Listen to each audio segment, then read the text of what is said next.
පුතාලා සියලු දෙනාටම සුබ දවසක්. මම නාට්‍ය රචකයෙක්. මුළු ලෝකයම පිළිගත්ත ශ්‍රේෂ්ඨ නාට්‍ය රචකයෙක්.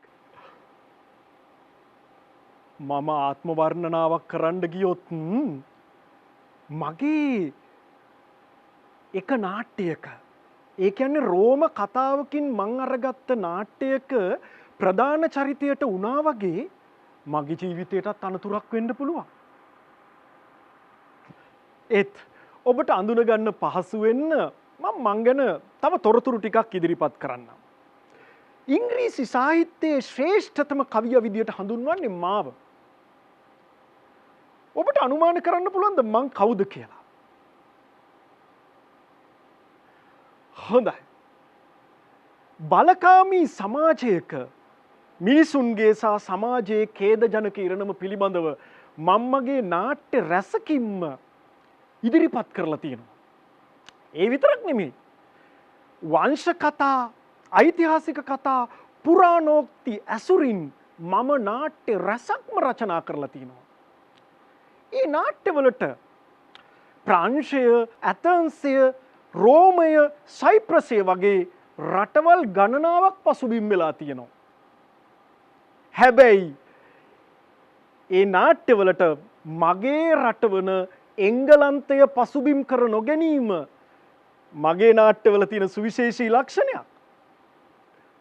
දැන්වත් ඔබට අනුමාන කරන්න පුළුවන්ද මං කවුද කියලා? හොඳයි. මගේ ඡායාරූපයක් ඔබට පෙන්වන්නම්. බලමු ඔබට මාව අඳුන ගන්න පුළුවන් වේද කියලා. මේ බලන්න. දැන් අඳුන ගන්න පුළුවන්ද මම කවුද කියලා? හොඳයි. මම මගේ නාට්‍ය නිර්මාණ කිහිපයක් ඔබට ඉදිරිපත් කරන්නම්. හැම්ලට්, ඔතෙලෝ, ජුලියස් සීසර්, වෙනිසිය වෙලෙන්දා, රෝමියෝ ජුලියට්. ඒව තමයි මගේ නාට්‍ය නිර්මාණ. දැන් ඔබට තීරණය කරන්න පුළුවන් නේද මම කවුද කියලා? හරියට හරි. මම විලියම් ෂේක්ස්පියර්. හොඳයි. එහෙමනම් අද අපි කතා කරන්නේ එලිසබෙතීන යුගයේ නාට්‍ය කලාව පිළිබඳව. නාට්‍ය රංග කලාව 13 වන ශ්‍රේණියේදී අපි ඉගෙන ගන්නේ එලිසබෙතීන යුගයේ නාට්‍ය කලාව පිළිබඳව. අපි මුලින්ම බලමු එලිසබෙතීන යුගය කියන්නේ මොකක්ද කියලා. එලිසබෙතීන යුගය කියන්නේ ක්‍රිස්තු වර්ෂ 1558ත් 1603ත් තෙක් වූ පළවෙනි එලිසබෙත් රැජිනගේ පාලන කාලය. මෙන්න මේ කාලවකවානුව හොඳින් අඳුන ගැනීම වැදගත් වෙනවා. ඊළඟට අපි බලමු එලිසබෙතීන යුගයේ නාට්‍යකරුවෝ කවුද කියලා. අපි මුලින් කිව්වා වගේ අර ඔබ ඡායාරූපයෙන් දැක්කා වගේ ප්‍රධානම ප්‍රබලම නාට්‍යකරුවා තමයි විලියම් ෂේක්ස්පියර්. 1564 සිට 1616 වෙනකන් තමයි ඔහු තම නිර්මාණ කාර්ය සිද්ධ කරේ. ඊළඟට ජොන් ලයිලි ක්‍රිස්තු වර්ෂ 1554 ඉඳලා 1606 තෙක් කාලය. ඊළඟට ශ්‍රීමත් පිල්ප් සිඩ්නි ක්‍රිස්තු වර්ෂ 1554 ඉඳලා ක්‍රිස්තු වර්ෂ 1586 දක්වා කාලය. බෙන් ජොන්සන් ක්‍රිස්තු වර්ෂ 1572 ඉඳලා ක්‍රිස්තු වර්ෂ 1637 දක්වා කාලය. තෝමස් කිඩ් ක්‍රිස්තු වර්ෂ 1558 සිට ක්‍රිස්තු වර්ෂ 1594 තෙක් කාලය. ක්‍රිස්ටෝපර් මාලෝ ක්‍රිස්තු වර්ෂ 1564 සිට ක්‍රිස්තු වර්ෂ 1593 තෙක් කාලය. රොබර්ට් ග්‍රීන් ක්‍රිස්තු වර්ෂ 1558 සිට 1592 තෙක් කාලය. දැන් ඔබ මේ අඳුරගත්තේ එලිසබෙතීන යුගයේ නාට්‍යකරු. දැන් අපි මේ නාට්‍යකරුවෝ වෙන් වශයෙන් අඳුනගමු. ඔවුන්ගේ කාර්යභාරයන් වෙන් වශයෙන් අඳුනගමු. මුලින්ම අපි අඳුනගන්නේ ක්‍රිස්ටෝපර් මාලෝ පිළිබඳව. ක්‍රිස්ටෝපර් මාලෝ ෂේක්ස්පියර්ට පෙර තමයි නාට්‍ය ශාස්ත්‍රයට පිවිසිලා තියෙන්නේ. මේ මාලෝගෙන් ෂේක්ස්පියර් පවා ආభాෂය ලබාගෙන තියෙනවා. ක්‍රිස්ටෝපර් මාලෝගේ විශිෂ්ටතම කෘතිය තමයි ඩොක්ටර් පවුස්ටර්ස් කියන නාට්‍යය. ඒ වගේම ක්‍රිස්ටෝපර් මාලෝගේ සුවිශේෂී ලක්ෂණයක් තමයි ඔහු මාත්‍රා 10කින් යුත් නිදහස් පද්‍යයේ පුරෝගාමිය. ඒ කියන්නේ මේ මාත්‍රා 10කින් යුත් නිදහස් පද්‍ය හඳුන්වලා දුන්නේ ක්‍රිස්ටෝපර් මාලෝ. දැන් ඩොක්ටර් පවුස්ටර්ස්ට අමතරව මොනවද ක්‍රිස්ටෝපර් මාලෝගේ අනෙකුත් නාට්‍ය? මෝල්ටාවේ යුදෙව්වා, චැම්බර්ලේන්, දෙවන එඩ්වඩ් තමයි ක්‍රිස්ටෝපර් මාලෝගේ අනෙකුත් නාට්‍ය නිර්මාණ. මේ නාට්‍ය නිර්මාණ අතර ඩොක්ටර් පවුස්ටර්ස් කියන නාට්‍ය ප්‍රධාන වෙනවා. අපි ඊළඟට හඳුනගන්න සූදානම් වෙන්නේ තෝමස් කිඩ් පිළිබඳව. තෝමස් කිඩ් කියන්නේ ෂේක්ස්පියර්ගේ සමකාලීනයෙක්. ඔහුගේ ජනප්‍රියම නාට්‍ය තමයි ස්පැනිෂ් ට්‍රැජඩි. මේ ස්පැනිෂ් ට්‍රැජඩි වලට ඔහු සෙනෙකගේ ආభాෂය ලබාගෙන තියෙනවා. මේ සෙනෙක කියන්නේ රෝම නාට්‍යකරුවෙක්. අපි දන්නවා මේ සෙනෙක කියන්නේ රෝම නාට්‍යකරුවෙක්. රෝම නාට්‍යකරු සෙනෙකගේ තියෙන පලිගැනීමේ ට්‍රැජඩි වල ආభాෂය මේ ස්පැනිෂ් ට්‍රැජඩි වලට තියෙනවා. ඒ කියන්නේ පලිගැනීමේ ට්‍රැජඩි කියන්නේ මිනි මරණ ලේ හලන දර්ශන මේ පලිගැනීමේ ට්‍රැජඩි වල තියෙනවා. එතකොට මේ සෙනෙකගේ ආభాෂය අරගෙන ස්පැනිෂ් ට්‍රැජඩිය නිර්මාණය කළා තියෙනවා. ඒ කියන්නේ පලිගැනීමේ ට්‍රැජඩි වල ආభాෂය ස්පැනිෂ් ට්‍රැජඩි නාට්‍යයේ තියෙනවා. මේ ආభాෂය විලියම් ෂේක්ස්පියර් තමන්ගේ හැම්ලට් නාට්‍යයට අරගෙන තියෙනවා. ඒ කියන්නේ හැම්ලට් නාට්‍යයේ තියෙනවනේ මිනි මරණ ලේ හලන දර්ශන. ඒවා එන්නේ මේ ස්පැනිෂ් ට්‍රැජඩි ආభాෂයෙන්. ඊළඟට අපි ඔබට හඳුන්වා දෙන්න හදන ඊළඟ නාට්‍යකරුවා තමයි රොබර්ට් ග්‍රීන්. රොබර්ට් ග්‍රීන් කියන්නේ ත්‍රාස්‍යජනක නාට්‍ය නිර්මාණ කරුවෙක්. ඒ කියන්නේ ඔහු නිර්මාණය කරපු බොහොමයක් නාට්‍ය ත්‍රාස්‍යජනක නාට්‍ය. මොනවද ඔහුගේ නිර්මාණ? ෆයර් බේකන්, ජේම්ස් ද ෆෝර්ත්, රොසලින්ඩ්ලා සහ සිලියස්ලා. නැවත බලන්න. ෆයර් බේකන්, ජේම්ස් ද ෆෝර්ත්, රොසලින්ඩ්ලා සහ සිලියස්ලා. අපි හඳුන ගන්න හදන ඊළඟ නාට්‍යකරුවා තමයි ජෝන් ලයිලි. ජෝන් ලයිලි කියන්නේ ෂේක්ස්පියර්ගේ සමකාලීනෙක්. ළමා නළුවන් උදෙසා තමයි ඔහු නාට්‍ය රචනා කරලා තියෙන්නේ. මොනවද ඔහුගේ නිර්මාණ? බලන්න. The Man in the Moon, Maids, Mother Bhumi, The Woman in the Moon තමයි ඔහුගේ ප්‍රධාන නාට්‍ය නිර්මාණ.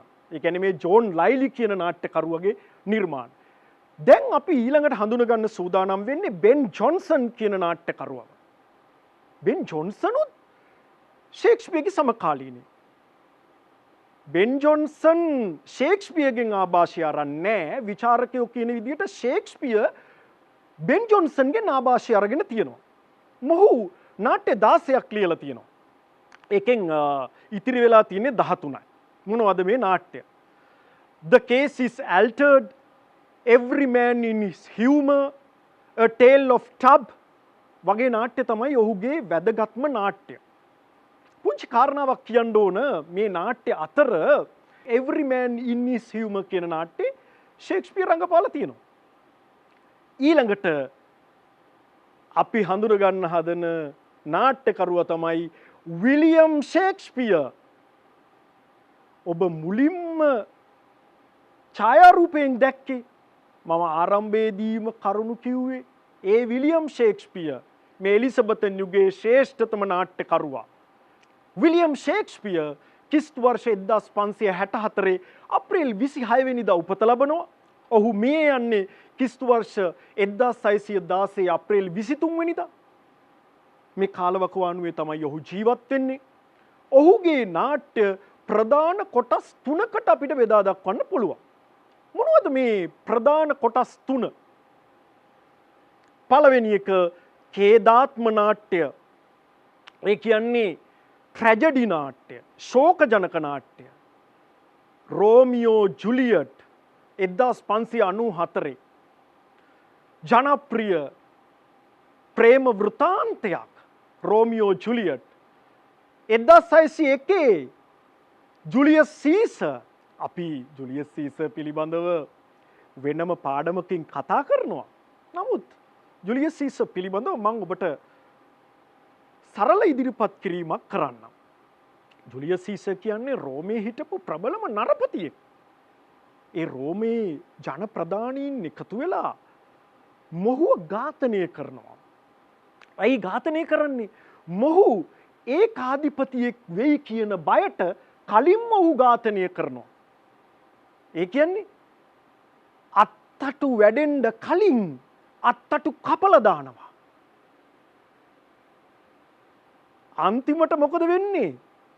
සීසර්ව ඝාතනය කරන්නේ බෲටස්, කැසියස් ඇතුළු සෙනෙට් සභිකයෝ එකතු වෙලා කුමන්ත්‍රණය කරලා. හැබැයි මාක් ඇන්ටනි කතාවෙන් ජනතාවට ආමන්ත්‍රණය කරලා ජනතාව දිනාගෙන අර බෲටස්ලා ගත්ත බලය දැහැගන්නවා කතාවෙන්. අවසානයේදී බලය අතට යන්නේ මැදිහත් නොවෙච්ච ඇන්ටනීලා, ඔක්ටේවියස්ලා, ලෙපිඩස්ලා අතට. අර කුමන්ත්‍රණකරුවන්ට මේ යන්න සිදු වෙනවා. මේ බලය පිළිබඳව, බලකාමය පිළිබඳව කියවෙන මේ ප්‍රබලම නාට්‍ය විලියම් ෂේක්ස්පියර් රචනා කරලා තින්නේ 1601 දී. ඊළඟට 1602 තවත් ඛේදාත්ම නාට්‍යයක් විලියම් ෂේක්ස්පියර් නිර්මාණය කරනවා. ඒ තමයි හැම්ලට්. ඩෙන්මාර්කේ කුමාරයා හැම්ලට්. හැම්ලට් විශ්වවිද්‍යාලේ ඉඳලා ඉගෙනගෙන එනකොට තාත්තව මරලා, ඒ කියන්නේ රටේ රජුරුවෝ මරලා තාත්තා අවතාරයක් විදිහට ඇවිල්ලා කියනවා මාව මැරුවේ බාප්පා. බාප්පගෙන් පලිගනින් කියලා. අවතාරයක් විදිහට ඇවිල්ලා කියන්නේ. අර සෙනෙකගේ ආభాෂය මේ තුල තියෙනවා. එතකොට දැන් හැම්ලට්ට කරගන්න දෙයක් නැහැ. ඇයි? බාප්පා තමයි දැන් රටේ රජුරුවෝ. බාප්පත් එක්ක විවාහ වෙලා තින්නේ අම්මා. දැන් මොකද කරන්නේ? මේ වෙලාවේ තමයි හැම්ලට් කියන්නේ ජීවත් වෙනවද මැරෙනවද? ඒක තමයි ප්‍රශ්නය. මැරෙනවා කියන්නේ නිදා ගැනීමයි. මේ දුක් කරදර සාගරයට අවි යමෝරාගෙන මා සටන් කරන්නද? හැම්ලට් උදාසීන චරිතයක් වෙනවා. අවස්ථාවට අනුව මුහුණ දෙනවා. මේ බලකාමීත්වයේ ඉදිරිපිට මනුෂ්‍ය සම්බන්ධකම් දිය වෙලා යන විදිහ බොහොම අපූර්වට විලියම් ෂේක්ස්පියර් හැම්ලට් නාට්‍යයෙන් අපිට ඉදිරිපත් කරනවා. ඊළඟට 1604 දී විලියම් ෂේක්ස්පියර් නිර්මාණය කරනවා ඔතෙලෝ. මේකත් ප්‍රබල නාට්‍යයක්. සැකය නිසා මොන තරම් දේවල් වෙන්න පුළුවන්ද කියන එක අපිට ඔතෙලෝ නාට්‍යයෙන් බොහොම අපූර්වට විලියම් ෂේක්ස්පියර් ඉදිරිපත් කරනවා. ඊළඟට වැදගත්ම නාට්‍ය ක්‍රිස්තු වර්ෂ 1605 නිර්මාණය කරන කිං ලියර්. 1606 දී තවත් වැදගත් නාට්‍යයක් නිර්මාණය කරනවා. ඒ තමයි මැක්බත්.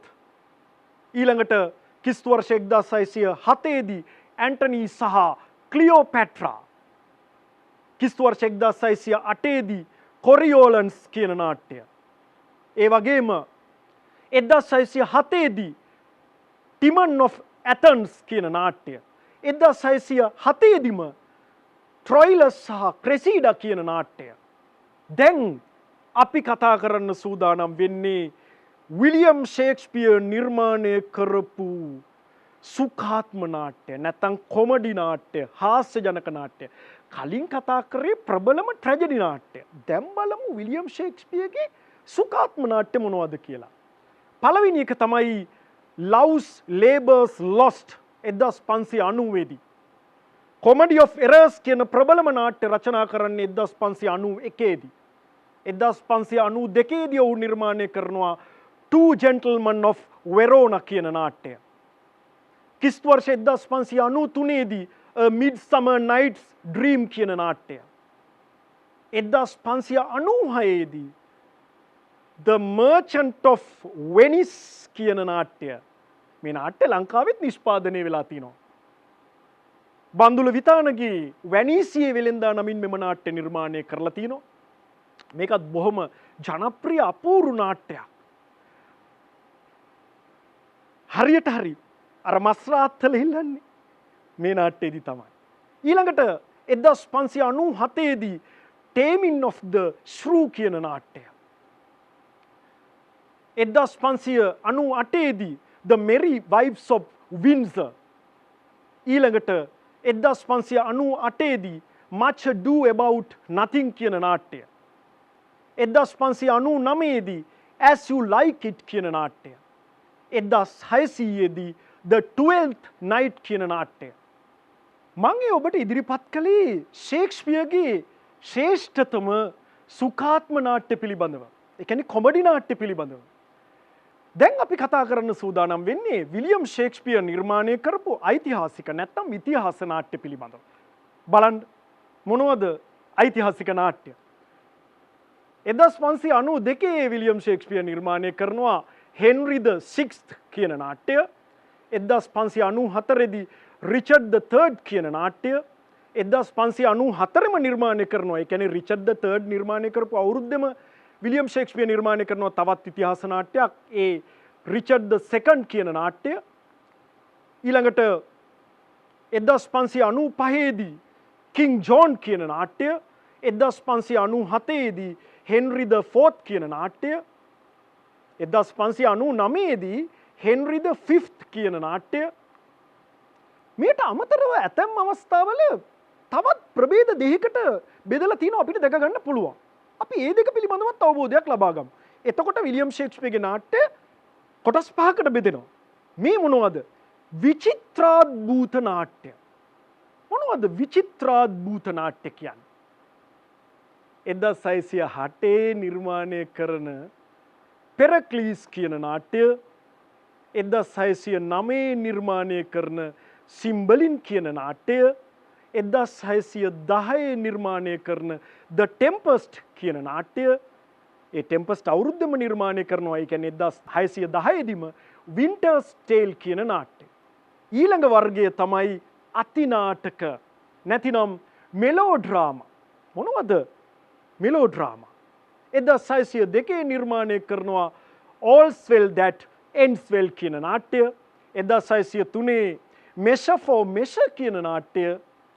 මේ Measure for Measure කියන නාට්‍ය අඳුරු කොමඩියක් නැත්තම් බ්ලැක් කොමඩියක් විදිහටත් අපිට හඳුන්වන්න පුළුවන්. දැන් අපි අධ්‍යයනය කරන්න යන්නේ මේ විලියම් ෂේක්ස්පියර්ගේ නාට්‍යවල තියෙන විශේෂ ලක්ෂණ මොනවද? දැන් මේ විලියම් ෂේක්ස්පියර්ගේ සියලුම නාට්‍යවල අඳුර ගන්න පුළුවන් සුවිශේෂී ලක්ෂණ මොනවද? අපි බලමු. පළවෙනි කාරණාව තමයි තම නාට්‍ය සඳහා විවිධ මූලාශ්‍ර වලින් තමයි විලියම් ෂේක්ස්පියර් අනුභූතිය සකස් කරගෙන තියෙන්නේ. එහිදී පාදක වෙලා තියෙනවා ඓතිහාසික කතා, වංශ කතා, පුරාණෝක්ති. දැන් උදාහරණයක් විදිහට ගත්තොත් එහෙම ජුලියස් සීසර් නාට්‍යයට පදනම් වෙලා තින්නේ මම මේක කලින් මතක් කරා. ක්‍රිස්තු පූර්ව පළවෙනි සියවසේ රෝමයේ විසූ නරපතියෙක් වූ ජුලියස් සීසර් ඝාතනය කිරීමේ ඓතිහාසික සිදුවීම පදනම් කරගෙන තමයි ජුලියස් සීසර් නාට්‍ය ලියලා තියෙන්නේ. එතකොට ඒක ඉතිහාස කතා පුවතක්. ඊළඟට ඔතෙලෝ කියන නාට්‍යයට පසුබිම් වෙලා තින්නේ මොකක්ද? ඉතාලි කතාකරු ගිරාල්ඩෝ සින්තියෝගේ හෙක ටොමිති නම් නාට්‍ය එකතුවෙන් ගත්ත ප්‍රස්තුතයක් මේ ඔතෙලෝ කියන නාට්‍යයට. ඒ වගේම වැනීසියේ වෙළෙන්දා නාට්‍යයට පදනම් වෙලා තින්නේ ඉතාලි මූලාශ්‍රයකින් අරගත්ත කතාවක්. මේක බොහෝ විට සුරංගනා කතාවකට සමාන වෙනවා. මේකේ සුවිශේෂී ලක්ෂණය තමයි දැන් මේ විවිධ ප්‍රස්තුතියන් ගන්නවනේ. ඒ කියන්නේ ඓතිහාසික කතා, වංශ කතා, පුරාණෝක්ති පදනම් කරගන්නවනේ. මේ පදනම් කරගන්නකොට මේ කතාවල තියෙනවා විවිධ රටවල්. මොනවද මේ රටවල්? වැනීසිය, ප්‍රංශය, ඇතන්සය, රෝමය වගේ රටවල් විලියම් ෂේක්ස්පියර් පසුබිම් කරගන්නවා. හැබැයි සුවිශේෂී ලක්ෂණය තමයි එංගලන්තය පසුබිම් කර නොගැනීම. ඒ කියන්නේ විලියම් ෂේක්ස්පියර්ගේ කිසිම නාට්‍යයකට වෙන රටවල් පසුබිම් කරගත්තට එංගලන්තය පසුබිම් කරගන්නේ නැහැ. ඒක විලියම් ෂේක්ස්පියර්ගේ නාට්‍යවල දකින්න පුළුවන් සුවිශේෂී ලක්ෂණයක්.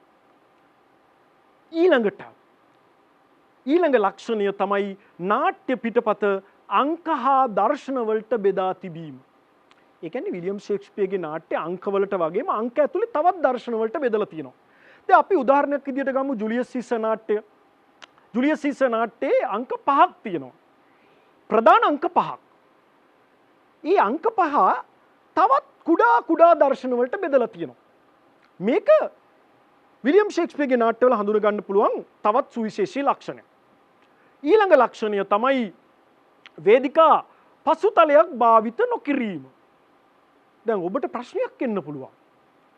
වේදිකා පසුතලයක් භාවිත කරන්නේ නැතුව කොහොමද අපි නාට්‍යයක් කරන්නේ?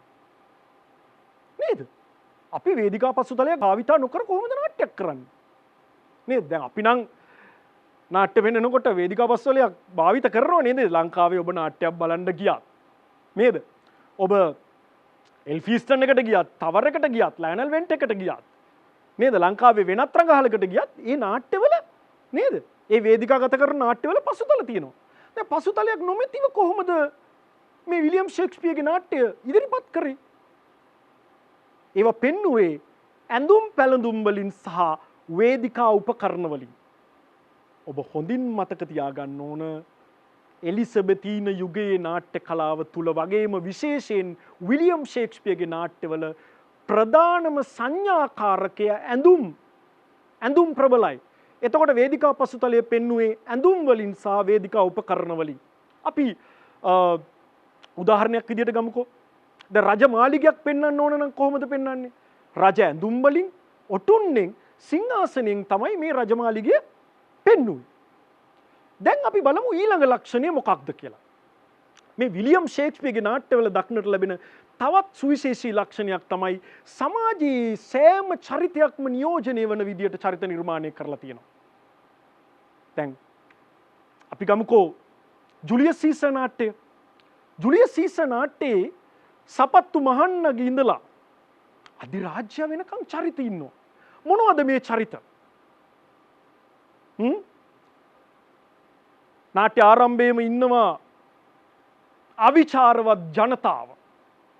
ඒ කියන්නේ දැන් අර පෙරහැරින් ජුලියස් සීසර් එනකන් අන්ධ භක්තියෙන් බලන් ඉන්න ජනතාව. ඒ ජනතාව අතර විවිධ චරිත ඉන්නවා. නේද? සපත්තු මහන පුද්ගලයෝ ඉන්නවා. නේද? මේ අවිචාරවත් ජනතාව ඉන්නවා. ඊට අමතරව රාජ්‍ය නිලධාරීන් ප්ලේවියස්ලා මරුලස්ලා වගේ රාජ්‍ය නිලධාරීන් ඉන්නවා. ඒ වගේම සෙනෙට් සභිකයෝ ඉන්නවා බෲටස්ලා කැසියස්ලා වගේ. ඒගොල්ලෝ එක් අතකින් කුමන්ත්‍රණකරුවෝ. ඒ වගේම කවියෝ ඉන්නවා. සින්නල වගේ කවියෝ ඉන්නවා. නේද? අනාවැකි කරුවෝ ඉන්නවා. පේන කියන්නෝ ඉන්නවා. නේද? මේ වගේ ගොඩාක් චරිත ඉන්නවා. ඒ චරිත අතරම අධිරාජ්‍යගේ චරිතයක් තියෙනවා ජුලියස් සීසර්.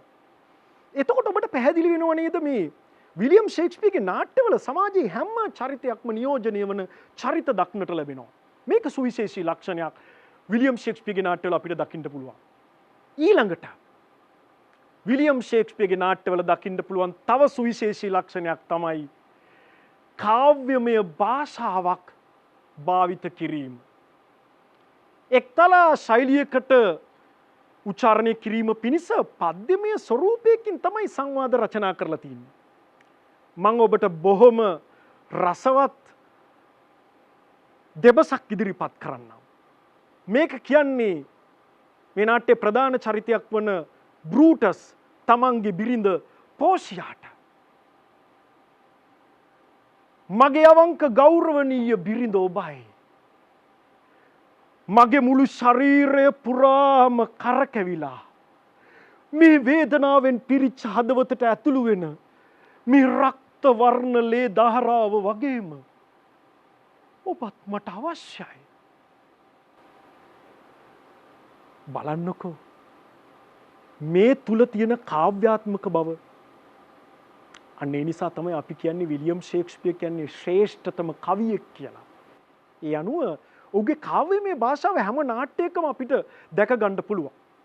ඊළඟ ලක්ෂණය තමයි අද්භූත සිදුවීම් බහුල වීම. ඒ කියන්නේ විලියම් ෂේක්ස්පියර්ගේ බොහෝ නාට්‍යවල තියෙන අද්භූත සිදුවීම්. දැන් උදාහරණයක් විදිහට ජුලියස් සීසර් නාට්‍යයේ බෲටස් දකිනවා සීසර්ගේ අවතාරය. දැන් බෲටස් කැසියස් ඇතුළු පිරිස එකතු වෙලා සීසර්ව ඝාතනය කරනවානේ. මම අර කලින් කිව්වා වගේ.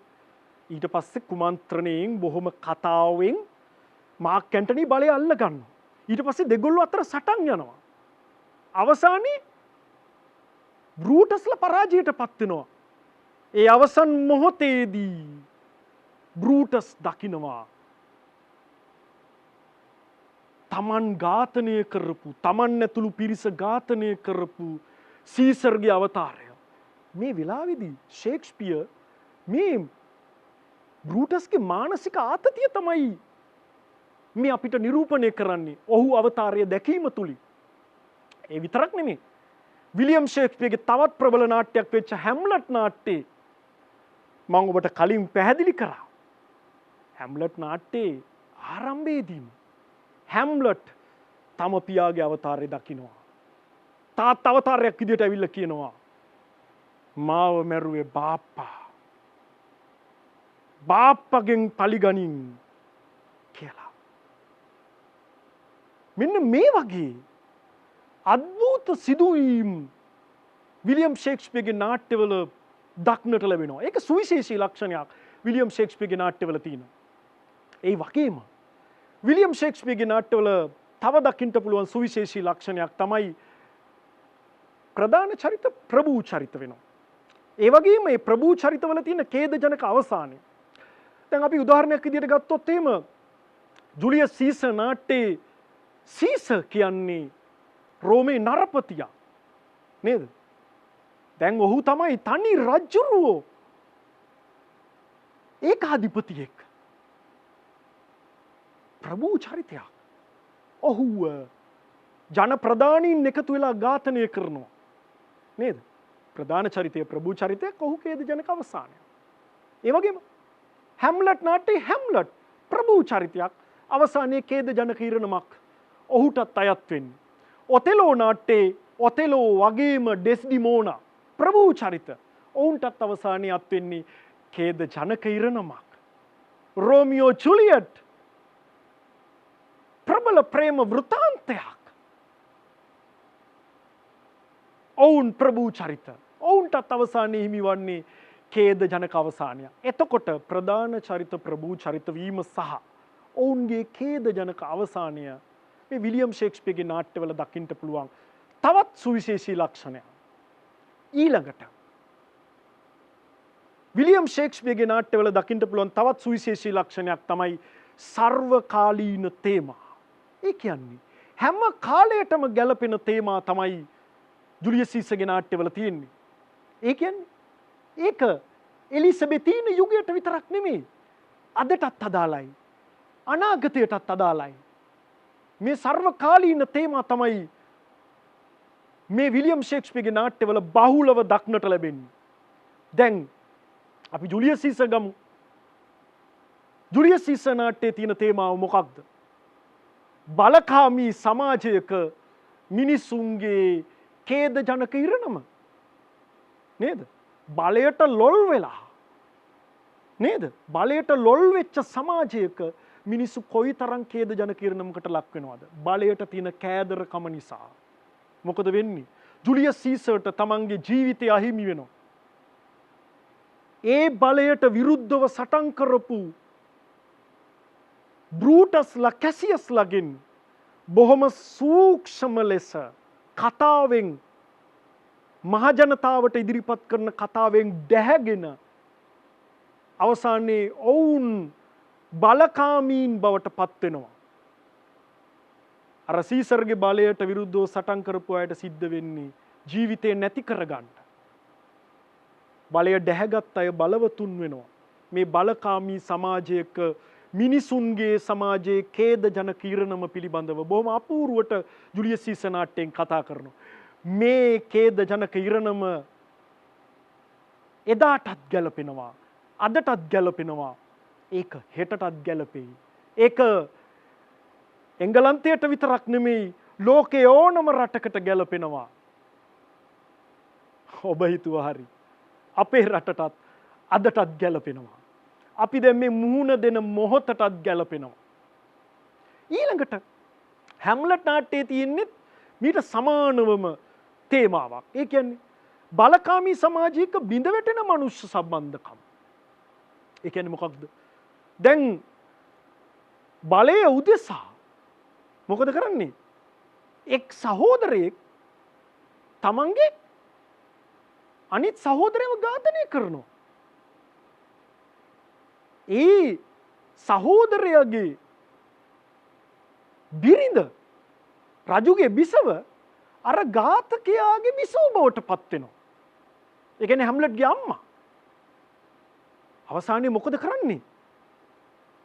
හැම්ලට්ට විරුද්ධව දැන් මේ අලුත් රජු සටන් කරනවා. ඔහු හැම්ලට්ට මරා දාන්න කුමන්ත්‍රණය කරනවා. මේ කුමන්ත්‍රණයට හැම්ලට්ගේ යාළුව පවා එකතු වෙනවා. හැම දෙනාම මේ කුමන්ත්‍රණයට එකතු වෙනවා. බලන්න බලය ඉස්සරහා මොන තරම් දේවල් වෙන්න පුළුවන්ද? බලය ඉස්සරහා මනුෂ්‍ය සම්බන්ධකම් දිය වෙලා යනවා. ඒක අපි අදත් මූණ දෙමින් සිටිනවා. බලය උදෙසා එදා විතරක් නෙමෙයි අදත් මුහුණ දෙනවා. එංගලන්තයේ විතරක් නෙමෙයි ලංකාවේ අපිත් මුහුණ දෙනවා. බලය නිසා මොන්න තරම් මනුෂ්‍ය සම්බන්ධකම් බිඳ වැටෙනවද? ඒක මේ අදටත් අදාළයි, හෙටටත් අදාළයි, ඒක අනාගතයටත් අදාළයි. බලකාමී සමාජයක් තියෙනකන් මේ මනුෂ්‍ය සම්බන්ධකම් බිඳ වැටීම අදාළයි. ඊළඟට විලියම් ෂේක්ස්පියර්ගේ නාට්‍යවල දක්නට ලැබෙන තවත් සුවිශේෂී ලක්ෂණයක් තමයි රංගභූමිය. ෂේක්ස්පියර්ගේ නාට්‍ය ගැලපෙන්නේ ග්ලොබ් තියටර් එකට. එලිසබෙතීනියානු රංගභූමියට. සංකීර්ණ අවස්ථාවන්ගෙන් සහ චරිත නිරූපණයෙන් යුත් නාට්‍ය පෙළ වේදිකාව මත ප්‍රතිනිර්මාණයට ඊට උචිත වෙච්ච ග්ලොබ් වේදිකාවේ අංග උපාංග අවශ්‍ය වෙනවා. ඒ නිසා තමයි බොහෝ විට ඒ නාට්‍යවලට පසුතලයක් අවශ්‍ය වෙන්නේ නැත්තේ. ඒ ග්ලොබ් වේදිකාවට ගැලපෙන විදියට තමයි මේ නාට්‍ය ලියලා තින්නේ. මේ නාට්‍ය රඟ දක්වන්නේ. එලිසබෙතීන රංගහල පිළිබඳව තමයි අපි දැන් කතා කරන්න සූදානම් වෙන්නේ. 1633 වන විට ලන්ඩන් නගරයේ පමණක් ස්ථාවර රංගහලවල් 19ක් තිබුණා. Fortune theatre, curtain, rose, zone, ග්ලොබ්. ග්ලොබ් රංගහල ප්‍රමුඛයි. 1599 ග්ලොබ් රංගහලේ පළමු වරට රඟ දක්වන ලද්දේ ජුලියස් සීසර් නාට්‍ය. ඒ කියන්නේ අපිට නිර්දිෂ්ට නාට්‍ය කෘතිය. ඊළඟට ග්ලොබ් රංගහල ප්‍රේක්ෂකයන් 2000කට පමණ පහසුකම් තියෙනවා. මේක අටපට්ටම් හැඩේ තෙමහල් ගොඩනැගිල්ලක්. මේ වේදිකාවේ ප්‍රධාන කොටස් 5ක් තියෙනවා. අපි දැන් මේ අඳුනගන්න හදන්නේ මේ ප්‍රධාන කොටස් 5 මොනවද කියලා. අපි මේවා එකින් එක අඳුනගමු. බලන්න. මෙන්න ඔබට පුළුවන් එලිසබෙතීන ග්ලොබ් වේදිකාවේ ඡායාරූපයක් දැක ගන්න. දැන් ඔබ මේ එළියේ ඉඳලා බලනකොට එලිසබෙතීන ග්ලොබ් වේදිකාව ඔබට දැర్శණය වෙන ආකාරය. හොඳින් බලන්න. මේක ඔබ අන්තර්ජාලය ඔස්සේ ඔබට ඡායාරූප මගිනුත් හදාරන්න පුළුවන්. හොඳින් බලන්නකෝ මේ හැඩය මම ඔබට කිව්වේ. මේක අටපට්ටම් හැඩය එකක් නේද? මේක තෙමහල් ගොඩනැගිල්ලක් නේද? මේ එලිසබෙතීන ග්ලොබ් රංගහල. අපි බලමු මේක ඇතුළට ගිහිල්ලා. මෙන්න මේ බලන්න හොඳින් ඔබට පේනව නේද? තෙමහල් ගොඩනැගිල්ල තව ගොඩනැගිල්ලක් උඩට තියෙනවා. ඔය කණු දෙකට උඩින් තව ගොඩනැගිල්ලක් තියෙනවා. මහලක් තියෙනවා. පේනව නේද ඔබට? ඔය නාට්‍යයක් මැද රඟ දක්වනවා. ඔබට පේනවා තියෙන හොඳින් බලන්න. ඔබට අන්තර්ජාලය ඔස්සේ ගියොත් තවත් ඡායාරූප හොයාගන්න පුළුවන්. ගොඩාක් ඡායාරූප තියෙනවා අන්තර්ජාලේ. බලන්න ගිහිල්ලා අන්තර්ජාලය ඔස්සේ. දැන් අපි හඳුනගන්න සූදානම් වෙන්නේ මේ එලිසබෙතීන වේදිකාවේ ප්‍රධාන අංග 5 පිළිබඳව. මම ඔබට දක්වලා තියෙනවා ඔය අංක 1, 3, අංක 4. බලන්න. පළවෙනි වේදිකාව තමයි ප්‍රධාන වේදිකාව. ඒ කියන්නේ ප්‍රධාන වේදිකාව කියන්නේ මොකක්ද? ඔය අංක 1න් මම දාලා තින්නේ ප්‍රධාන වේදිකාව. මේක තමයි ප්‍රධාන වේදිකාව. පැහැදිලිනේ? මේක ඒප්‍රණයක හැඩයෙන් යුක්ත වෙනවා. බලන්න. ඉදිරිපස පළල අඩි 24යි. පසුපස පළල අඩි 43යි. වේදිකාව වටා තියෙනවා අත් 8ක්. මේ බලන්න. පේනව නේද වේදිකාව වටා තියෙන අත් 8? ඔබට බලන්න පුළුවන් මේ. ඔය ප්‍රධාන වේදිකාව වටා අත් 8ක් තියෙන්නේ. පේනව නේද? පැහැදිලි නේද? ප්‍රධාන වේදිකාව වටා අත් 8ක් තියෙනවා. හරි. ඊළඟට පොළවේ සිට අඩි 4ක් පවන උසින් තමයි මේ වේදිකාව පිහිටවලා තියෙන්නේ. මේ බලන්නකො මේ. පොළවේ සිට ඔබට පේනව නේද? පොළවේ සිට අඩි 4ක් උසින් තමයි මේ වේදිකාව ප්‍රධාන වේදිකාව පිහිටවලා තියෙන්නේ. ඊළඟට අඩි 12ක් අභ්‍යන්තරයට යන විට අඩි 24ක පරතරයෙන් යුත් කුළුණු දෙකක් තියෙනවා. මේවා වනාන්තරයක ගස් ගොඩනැගිල්ලක කුළුණු විදිහට පාවිච්චි වෙනවා. මේ බලන්න. මේ තියෙන කුළුණු දෙකක්. ප්‍රධාන වේදිකාවේ තියෙනවනේ කුළුණු දෙකක්. මේවා වනාන්තරයක ගස් ගොඩනැගිල්ලක කුළුණු විදිහට පාවිච්චි වෙනවා. ඔය අංක 1න් දාලා තින්නේ ප්‍රධාන වේදිකාව. ඔය මැද තින්නේ කුළුණු දෙක. ඔබට පැහැදිලි ඇති කියලා මං හිතනවා. ඊළඟට ඔබ හඳුනා ගන්න සූදානම් ඉන්නේ උමං දොරටු. මේ බලන්න උමං දොරටුව නේද? අවතාර වලට පැමිණෙන්න සහ පිට වෙන්න පුළුවන් විදිහට තමයි මේ උමං දොරටු තියෙන්නේ ප්‍රධාන වේදිකාවේ මැද මේක තියෙන්නේ. මෙතින් වේදිකාව මැදේ තියෙන්නේ.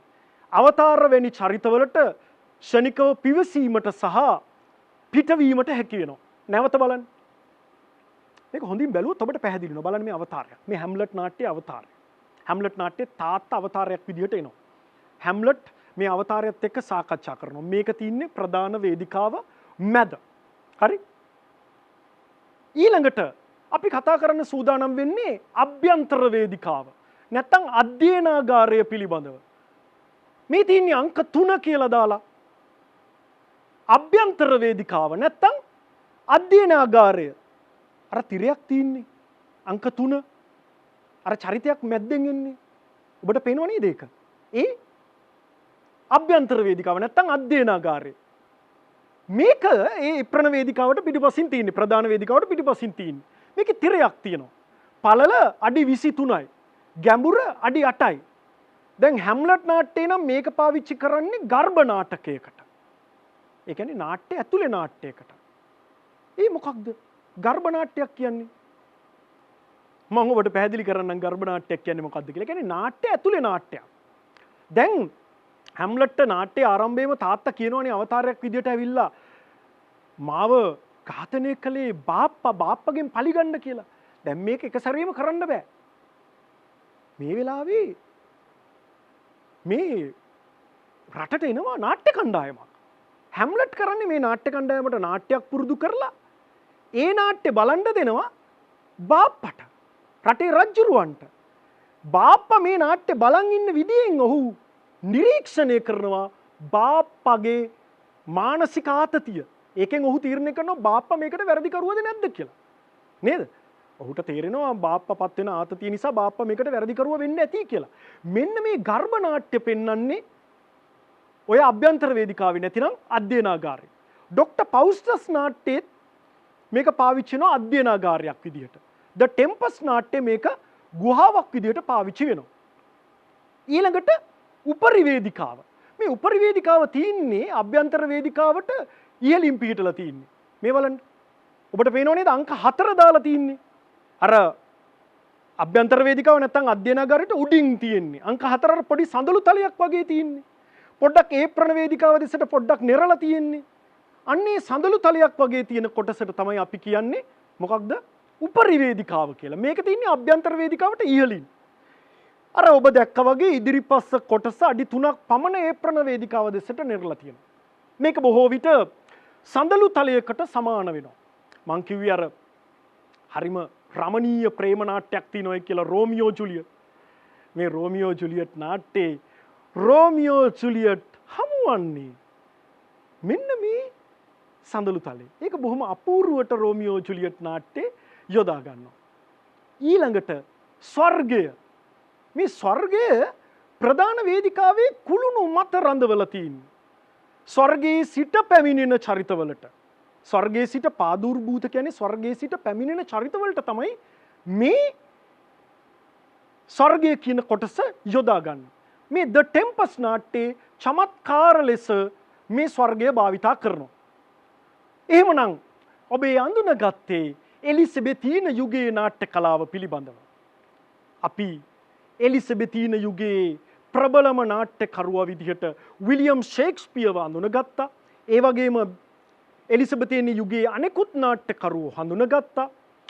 ඔවුන්ගේ නිර්මාණ පිළිබඳව අවබෝධයක් ලබා ගත්තා. විලියම් ෂේක්ස්පියර් කියන ප්‍රබලම නාට්‍යකරුවා සහ ඔහුගේ නාට්‍ය වර්ග පිළිබඳව අපි අවබෝධයක් ලබා ගත්තා. ඒ වගේම විලියම් ෂේක්ස්පියර්ගේ නාට්‍යවල තියෙන විශේෂ ලක්ෂණ එකින් එක බොහොම පැහැදිලිව අවබෝධ කරගත්තා. ඒ වගේම එලිසබෙතීන යුගයේ ප්‍රධානම රංගහල වෙච්ච ග්ලොබ් රංගහල අපි රූප සටහන් මගින් අවබෝධ කරගත්තා. ඒකේ කොහොමද නාට්‍යයක් පෙන්වන්නේ කියන කාරණාව අවබෝධ කරගත්තා. මං හිතනවා දැන් ඔබට එලිසබෙතීන යුගයේ නාට්‍ය කලාව පිළිබඳව හොඳ අවබෝධයක් ඇති කියලා. බොහොම ස්තුතියි. සුබ දවසක් ඔබ සියලු දෙනාට.